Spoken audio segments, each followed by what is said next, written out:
Ibrahim Traoré estaba rezando en la tumba de Thomas Sankara, cuando notó algo brillando bajo la lápida. En ese momento, el destino de Burkina Faso y de toda África cambiaría para siempre. El cementerio militar a las afueras de Bagadugu estaba en silencio a la luz de la mañana temprano. El rocío aún se aferraba al escaso césped entre las modestas tumbas y el aire llevaba el aroma terroso de la temporada de lluvias que se aproximaba. Traoré había llegado cuando los primeros rayos de sol rompían el horizonte, prefiriendo visitar antes de que el calor del día se asentara sobre la capital y antes de que sus deberes oficiales exigieran su atención. Estas peregrinaciones mensuales a la tumba de Sankara se habían convertido en un ritual para Traoré desde que asumió la presidencia. Había despedido a su escolta en la entrada del cementerio con instrucciones firmes de esperar. Estos eran privados, casi sagrados, no actuaciones para el consumo público o teatro político, sino actos genuinos de reverencia por el hombre cuya visión había inspirado su propio camino hacia el liderazgo. Thomas Sankara, el carismático revolucionario que había renombrado el país de Alto Volta a Burkina Faso,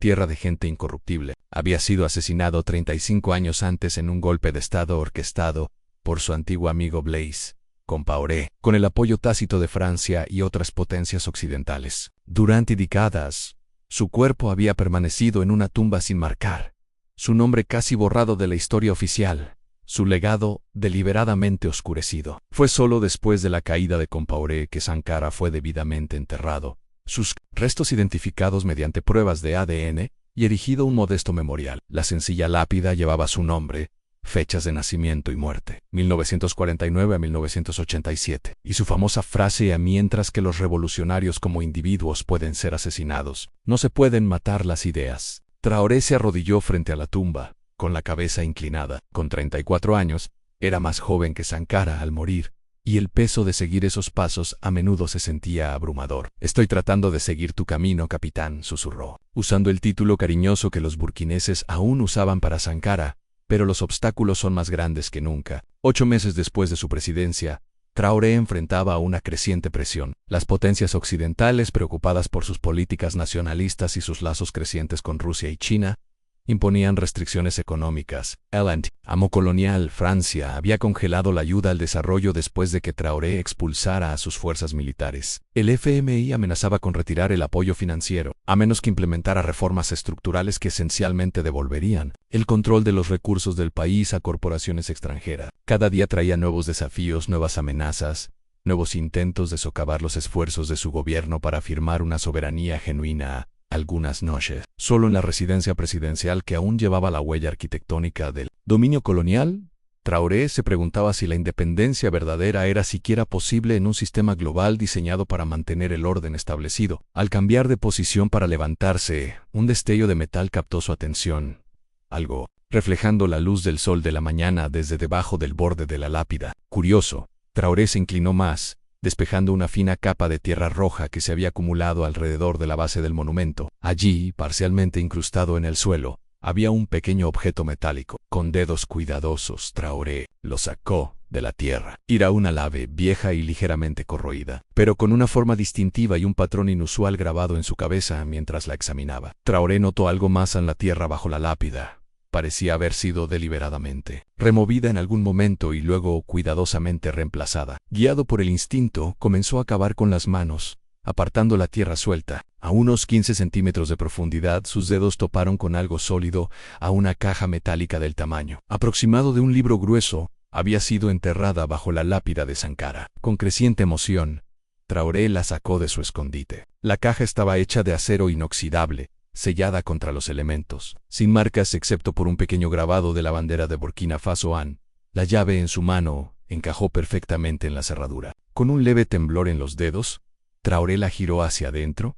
Envuelto en una capa protectora de tela aceitosa, encontró un diario encuadernado en cuero. Encima, un papel doblado, amarillento por el tiempo, pero perfectamente conservado dentro del contenedor impermeable. Traoré lo abrió con cuidado. La letra era inmediatamente reconocible en la distintiva y audaz caligrafía de Thomas Sankara, la misma que se enseñaba en las escuelas del país. A quien encuentre este testimonio, si estás leyendo estas palabras, has descubierto lo que yo no pude revelar en vida. Este diario contiene la verdad sobre la riqueza de nuestra nación, la verdadera naturaleza de nuestra relación con Occidente, y un camino hacia la verdadera independencia. Está destinado únicamente a un patriota que coloque a Burkina Faso por encima de sí mismo, por encima del confort, por encima de la seguridad personal. Si no eres esa persona, te imploro que abandones esta caja y no hablar de ella con nadie. Si lo eres, que estas palabras te guíen donde yo no pude llegar. Por la patria o la muerte, triunfaremos. La nota estaba firmada simplemente como Thomas y fechada el 14 de octubre de 1987, un día antes del asesinato de Sankara. Las manos de Traoré temblaban mientras levantaba cuidadosamente el diario de la caja. Las implicaciones eran estremecedoras. Sankara había ocultado este documento sabiendo que su vida estaba en peligro, anticipando su propio asesinato, preservando un conocimiento que consideraba demasiado peligroso para compartir abiertamente en voces lejanas. Sacaron a Traoré del presente. Su equipo de seguridad lo llamaba. Rápidamente, envolvió el diario y la nota en la tela aceitosa, los colocó de nuevo en la caja y la ocultó dentro de su chaqueta. La tierra removida alrededor de la lápida la alisó lo mejor que pudo. «Voy», gritó. Al ponerse de pie y alejarse de la tumba, sintió el peso de la caja contra su pecho, una carga física que igualaba el peso de la responsabilidad que ahora lo oprimía. De regreso en el Palacio Presidencial, seguro en su despacho privado, Traoré abrió el diario con reverente cuidado. La primera entrada estaba fechada 3 años antes de la muerte de Sankara, poco después de que él tomara el poder. Hoy recibí información que me sacudió hasta lo más profundo. Lo que sospechaba era mucho peor de lo imaginado. Los estudios geológicos realizados por los franceses antes de la independencia, que mostraban recursos minerales mínimos en nuestro país, fueron falsificaciones deliberadas. Los verdaderos estudios que mi contacto en París arriesgó todo para enviarme muestran vastos depósitos de oro, uranio, manganeso y zinc, recursos que podrían transformar el futuro de nuestra nación. Página tras página detallaba los descubrimientos de Sankara, el engaño sistemático por parte de las potencias occidentales, el subdesarrollo deliberado de las naciones africanas,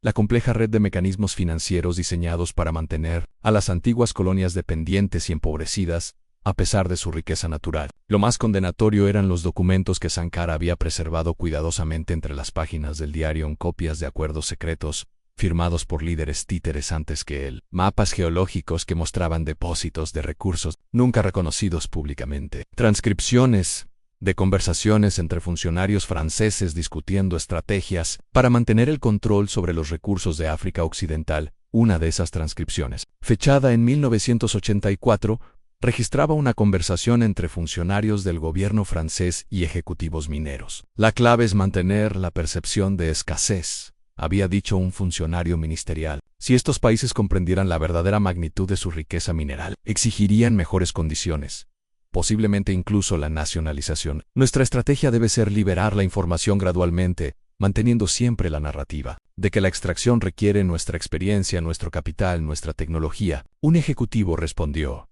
la situación con Sankara es preocupante. Está haciendo demasiadas preguntas, exige acceso a los datos originales de los estudios, tal vez sea hora de cultivar alternativas dentro de su círculo más cercano. Luego, llegó la sección que heló la sangre de Traoré, la creciente conciencia de Sankara sobre la conspiración en su contra. Ahora estoy seguro de que mis días están contados. Blaise se ha estado reuniendo con funcionarios franceses. Mi equipo de seguridad reporta movimientos inusuales. Los medios occidentales han intensificado sus ataques, llamándome dictador, comunista, amenaza a la estabilidad. Estos son los mismos signos que precedieron a las muertes de Lumumba, Olympie y Nkrumah, todos quienes se atrevieron a soñar con una África verdaderamente independiente. Las últimas páginas contenían lo que Sankara había descrito en su nota: una estrategia detallada para alcanzar una independencia genuina, soberanía económica y unidad panafricana. Era asombrosa en su alcance y previsión, abordando todo, desde la nacionalización de recursos hasta sistemas alternativos de moneda, desde la autosuficiencia agrícola hasta la defensa contra la interferencia occidental.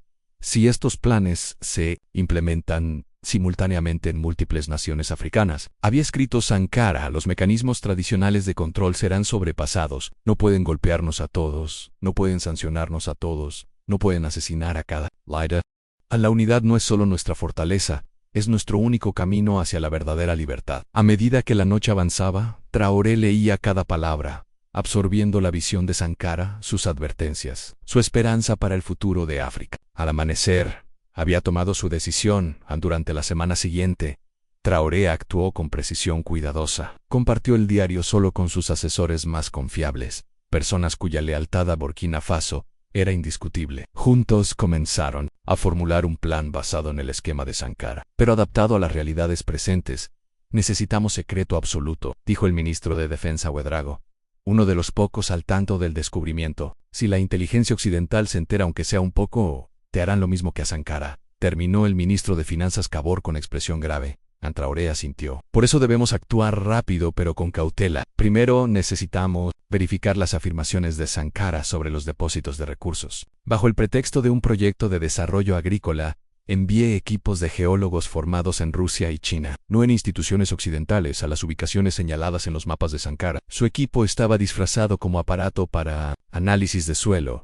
Su misión real solo conocida por los líderes de equipo. Los informes que regresaron superaron incluso las estimaciones de Sankara. Décadas de avance tecnológico habían hecho la detección de recursos mucho más precisa, revelando depósitos aún mayores que los documentados en los estudios ocultos. Las reservas de oro por sí solas son 3 veces mayores que las que muestran los registros oficiales, informó el geólogo principal, el Dr. Sawado, en una reunión segura. Los depósitos de uranio en la región norte son de los más ricos del mundo, y hemos confirmado reservas significativas de litio, ni siquiera mencionadas en el diario de Sankara. Un recurso que apenas tenía valor comercial en su época, pero ahora es esencial para la tecnología de baterías. Con estos recursos gestionados correctamente, podríamos financiar nuestro propio desarrollo por generaciones, dijo el ministro de Finanzas Kabor, aún atónito por los hallazgos, sin préstamos, sin ayuda extranjera, sin condiciones. Exacto. Por eso nos ocultaron esta información, respondió Traoré. Pero la verificación es solo el primer paso, según las notas de Sankara. Cualquier intento de actuar solo con este conocimiento provocará la misma respuesta que le enfrentó en asesinato, dijo Ouedraogo en voz baja,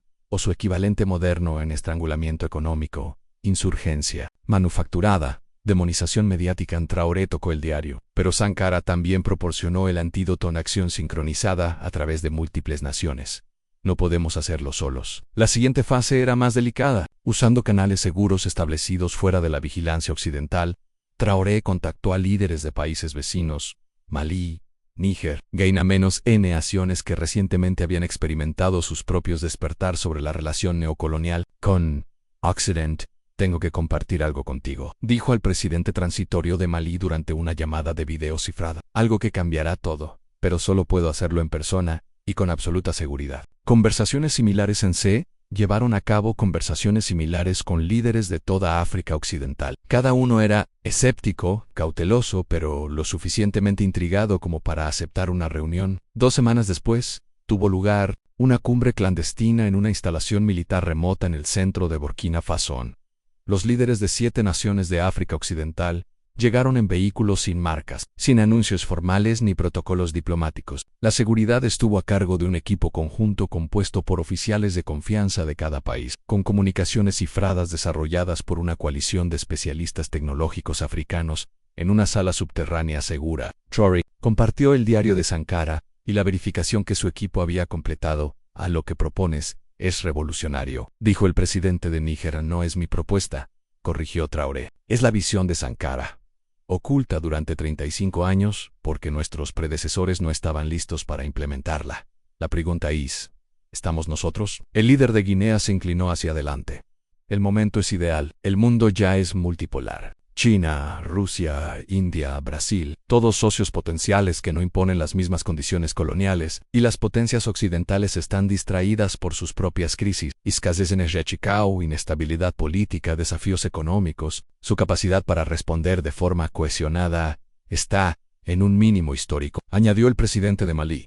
¿Y la capacidad técnica?, preguntó el líder de Senegal. El más cauteloso del grupo A. Nos han dicho durante generaciones que carecemos de la experiencia para manejar nuestros propios recursos. Otro mito colonial, respondió Traoré. Existen abundantes ingenieros, africanos, geólogos y expertos financieros, pero muchos trabajan para corporaciones occidentales, porque nuestros propios países no pudieron emplear sus talentos. Hemos identificado cientos en la diáspora que regresarían para ayudar a construir naciones verdaderamente independientes. Durante 3 días deliberaron, examinando cada aspecto del plan de Sankara y adaptándolo a las realidades geopolíticas actuales. Al final, forjaron lo que luego sería llamado el Pacto de Ouagadougou, una estrategia integral para la soberanía económica sincronizada. A los elementos clave eran asombrosos. En su ambición, el anuncio simultáneo de la nacionalización de recursos en todos los países participantes, con una compensación justa ofrecida, pero sin negociación sobre el principio de propiedad nacional. La implementación inmediata de una nueva moneda compartida, respaldada por oro y otros recursos minerales, para el comercio entre naciones africanas. La redirección coordinada de exportaciones hacia mercados no occidentales, dispuestos a respetar la soberanía, principalmente en Asia, Medio Oriente y América Latina. El establecimiento de un acuerdo de defensa mutua, con capacidades compartidas de inteligencia para identificar y neutralizar interferencias externas, y el lanzamiento de una campaña pública de información, exponiendo décadas de robo de recursos, proporcionando a los ciudadanos la verdad sobre la riqueza de su nación, mientras finalizaban el acuerdo. El presidente de Malí expresó la preocupación que todos sentían. La reacción será severa. ¿Está nuestro pueblo listo para los sacrificios que esto requerirá?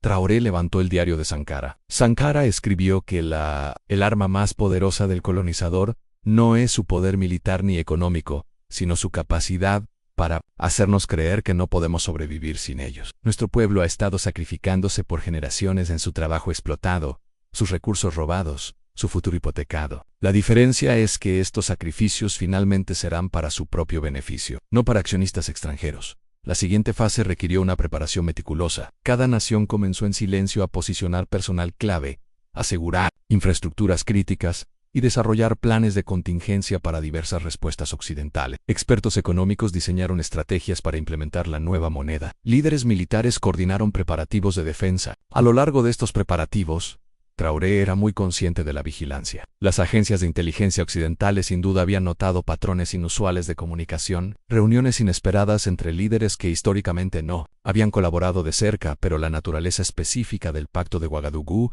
permanecía segura. La existencia del diario era conocida solo por los involucrados directamente una noche. Mientras Traoré trabajaba hasta tarde en su oficina, su jefe de seguridad entró con noticias preocupantes. Señor presidente, hemos detectado comunicaciones inusuales desde la embajada francesa. Su personal diplomático se ha duplicado en la última semana y las imágenes satelitales muestran mayor actividad en sus bases militares en países vecinos. Sienten que algo está pasando, dijo Traoré, pero no saben qué. Hay más, continuó el jefe de seguridad. Hemos interceptado 3 intentos separados de reclutar fuentes dentro de su círculo íntimo. Se están ofreciendo sumas considerables por información. Traoré asintió, sin sorprenderse.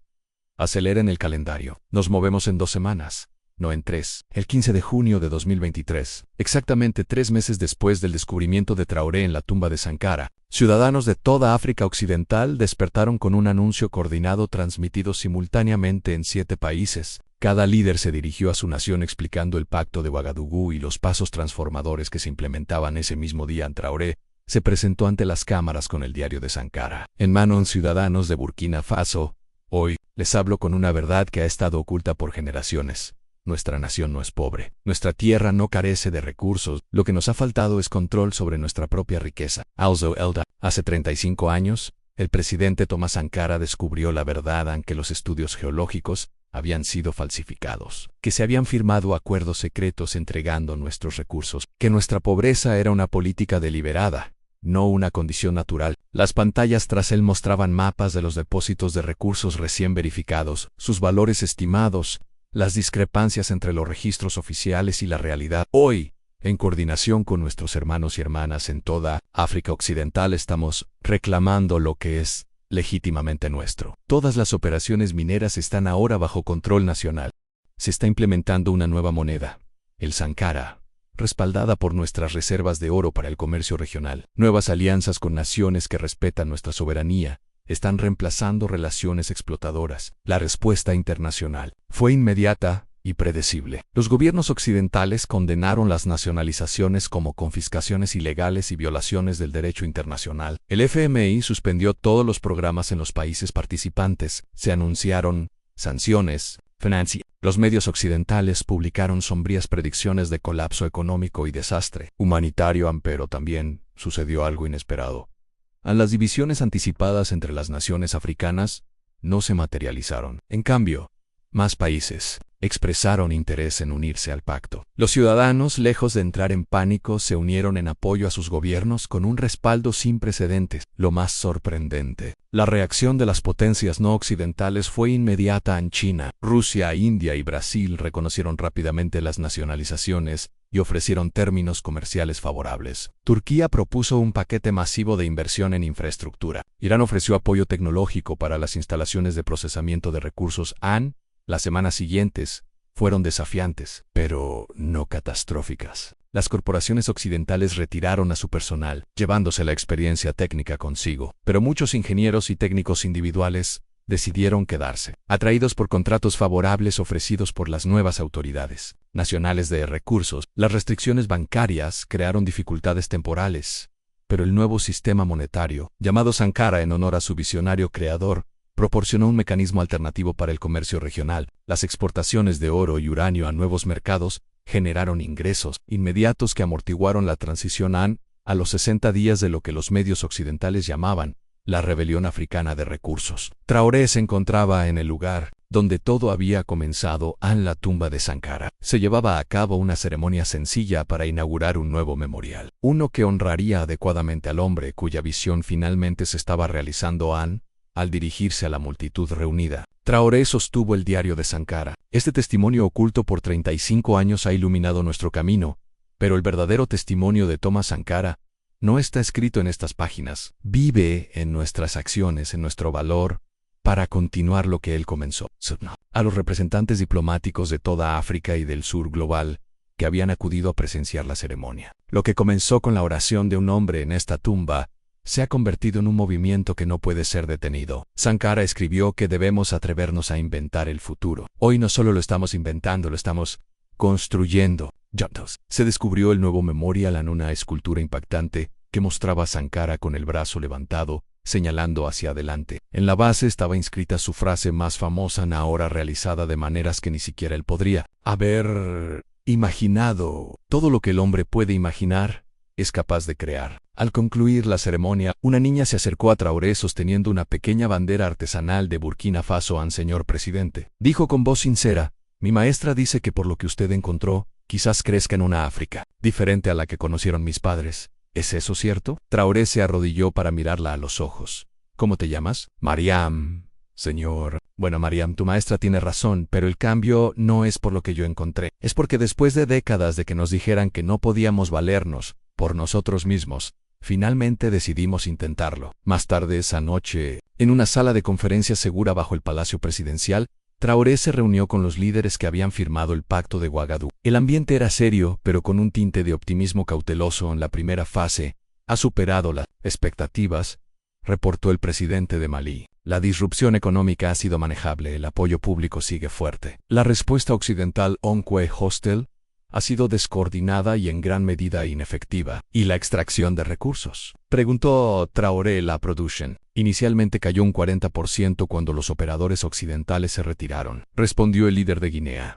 Pero ya hemos vuelto al 70% de la capacidad y mejorando semanalmente. A fin de año deberíamos superar los niveles anteriores, con la diferencia crucial de que las ganancias se quedan con nosotros. Añadió el presidente de Níger. En el resultado más sorprendente ha sido la colaboración científica y técnica. Cuando nuestros ingenieros y geólogos comenzaron a trabajar directamente entre ellos, sin intermediarios occidentales, descubrimos que teníamos más expertos de los que pensábamos. ¿Y las preocupaciones de seguridad? Preguntó Traoré, dirigiéndose a los militares.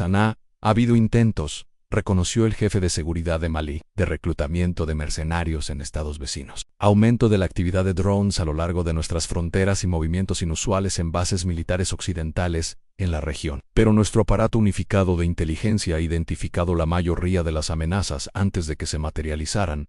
¿Y la siguiente fase? Preguntó el presidente de Costa de Marfil. El signatario más reciente del pacto. Traoré abrió el diario de Sankara en una página que había marcado. Sankara escribió que el control de los recursos era solo la base. La superestructura es lo que construimos sobre ella en sistemas educativos que cultiven soluciones africanas a desafíos africanos, redes de salud que prioricen nuestras necesidades específicas, prácticas agrícolas que aseguren la soberanía alimentaria, desarrollo industrial que procese nuestras materias primas localmente. Encerró el diario con reverencia. En resumen, Pasamos de la independencia de nombre a la independencia de hecho, a 3 meses después de implementado el Pacto de Ouagadougou. Ibrahim Traoré se dirigió a la Asamblea General de la Organización de las Naciones Unidas en Nueva York. A los delegados occidentales habían amenazado con retirarse, pero la curiosidad los mantuvo en sus asientos. Hoy me presento ante ustedes como presidente de una nación verdaderamente soberana. Comenzó Traoré. No una soberanía definida por fronteras en un mapa o por escaños en esta asamblea, sino una soberanía medida por el control de un pueblo sobre sus recursos, su economía, su destino. Continuó con voz firme y clara durante demasiado tiempo. La relación entre África y Occidente se ha retratado como una de generosidad, su ayuda, su experiencia, su inversión, supuestamente para sacarnos de la pobreza. La verdad, que ahora reconocemos abiertamente es que esta relación ha facilitado la mayor transferencia de riqueza en la historia humana, de nuestras tierras hacia las suyas. La Cámara quedó en silencio. Los diplomáticos de las antiguas potencias coloniales se removían incómodos en sus asientos. El presidente de Níger añadió: en el resultado más sorprendente ha sido la colaboración científica y técnica. Cuando nuestros ingenieros y geólogos comenzaron a trabajar directamente entre ellos, sin intermediarios occidentales, descubrimos que teníamos más expertos de los que creíamos. ¿Y las preocupaciones de seguridad?, preguntó Traoré, dirigiéndose a los comandantes militares presentes. Han habido intentos, reconoció el jefe de seguridad de Malí, de reclutamiento de mercenarios en estados vecinos, aumento de actividad de drones en nuestras fronteras y movimientos inusuales en bases militares occidentales en la región, pero nuestro aparato unificado de inteligencia ha identificado la mayoría de las amenazas antes de que se materializaran. ¿Y la siguiente fase?, preguntó el presidente de Costa de Marfil. En Traoré abrió el diario de Sankara. En la página que había marcado, Sankara escribió que el control de los recursos era solo la base. La superestructura es lo que construimos. Sobre ella, sistemas educativos que cultiven soluciones africanas a los desafíos africanos, redes de salud que prioricen nuestras necesidades específicas, prácticas agrícolas que aseguren la soberanía alimentaria, desarrollo industrial, que procese nuestras materias primas localmente. Cerró el diario con reverencia. En resumen, pasamos de la independencia de nombre a la independencia de hecho, a 3 meses después de implementado el Pacto de Ouagadougou. Ibrahim Traoré se dirigió a la Asamblea General de la Organización de las Naciones Unidas en Nueva York. A los delegados occidentales habían amenazado con retirarse, pero la curiosidad los mantuvo en sus asientos. Hoy me presento ante ustedes como presidente de una nación verdaderamente soberana, comenzó Traoré. No una soberanía definida por fronteras en un mapa o por escaños en esta asamblea, sino una soberanía medida por el control que un pueblo tiene sobre sus recursos, su economía, su destino. Continuó con voz firme y clara durante demasiado tiempo. La relación entre África y Occidente se ha retratado como una de generosidad, su ayuda, su experiencia, su inversión, supuestamente para sacarnos de la pobreza. La verdad, que ahora reconocemos abiertamente, es que esta relación ha facilitado la mayor transferencia de riqueza en la historia humana, de nuestras tierras hacia las suyas. La Cámara quedó en silencio, mientras los diplomáticos de las antiguas potencias coloniales se removían incómodos en sus asientos.